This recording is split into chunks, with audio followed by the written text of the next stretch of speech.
السلام علیکم ورحمۃ اللہ وبرکاتہ۔ آج ہم پڑھیں گے آیت نمبر، آج ہمارے پاس سورہ النساء کی آیت نمبر 143 سے شروع کرتے ہیں۔ اعوذ باللہ من الشیطان الرجیم، بسم اللہ الرحمن الرحیم۔ مذبذبین، متذبذب ہیں، بینا درمیان، ذالکا اس کے، لا نہیں، الا طرف، لہا اولائی ان لوگوں کے، ولا اور نہ، الا طرف، ہا اولائی ان لوگوں کے۔ ومن اور جسے یضلل بھٹکا دے اللہ اللہ، فلن تو ہرگز نہیں، تاجدہ آپ پائیں گے، لہو اس کے لیے، سبیلن کوئی راستہ۔ یا ایھا الذین، اے لوگو جو آمنو ایمان لائے ہو، لا تتخذوا نہ تم بناؤ، الکافرین کافروں کو، اولیاء دوست، من دونی سوائے، المؤمنین مومنوں کے۔ اتریدون کیا تم چاہتے ہو، ان کے، تجعلوا تم بناؤ، للہ اللہ کے لیے، علیکم اپنے خلاف، سلطانن کوئی دلیل، مبینن واضح۔ انا بے شک، المنافقین منافقین، فی الدرک درجے میں ہوں گے، الاسفل سب سے نچلے، من النار آگ کے، ولن اور ہرگز نہیں، تاجدہ آپ پائیں گے، لہم ان کے لیے، نصیرن کوئی مددگار۔ اب ان آیات کی کا خلاصہ دیکھ لیجئے۔ یعنی کہ متذبذب کا مطلب یہ ہے کہ یہ درمیان میں رہیں گے، نہ ان کی طرف ہے نہ ان کی طرف ہے، مطلب نہ ایمان والوں کی طرف ہے نہ کافروں کی طرف ہے، بالکل درمیان میں۔ اور جسے بھٹکا دے اللہ تو ہرگز نہیں آپ پائیں گے ان کے لیے کوئی راستہ۔ اے لوگوں جو ایمان لائے ہو، نہ تم بناؤ کافروں کو دوست سوائے مومنوں کے۔ کیا تم چاہتے ہو کہ تم بناؤ اللہ کے لیے اپنے خلاف کوئی دلیل واضح، یعنی کہ کوئی دلیل واضح ہو جائے تمہارے خلاف؟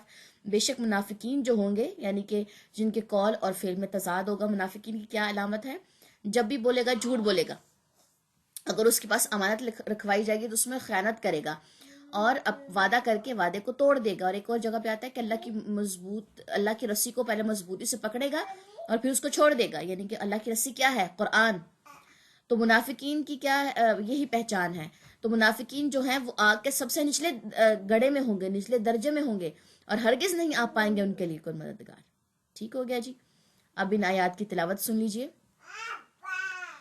مذبذبین بین ذالک، لا الہ ہؤلاء ولا الہ ہؤلاء، ومن يضلل الله فلن تجد له سبيلا۔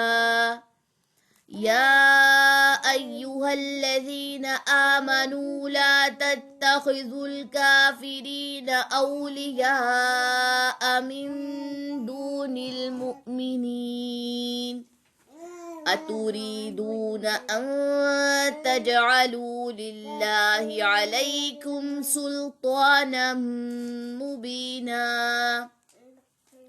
إن المنافقين في الدرك الأسفل من النار، ولن تجد لهم نصيرا۔ سبحانک اللہم وبحمدک، اشہد ان لا الہ الا انت، استغفرک واتوب الیک۔ السلام علیکم ورحمۃ اللہ وبرکاتہ۔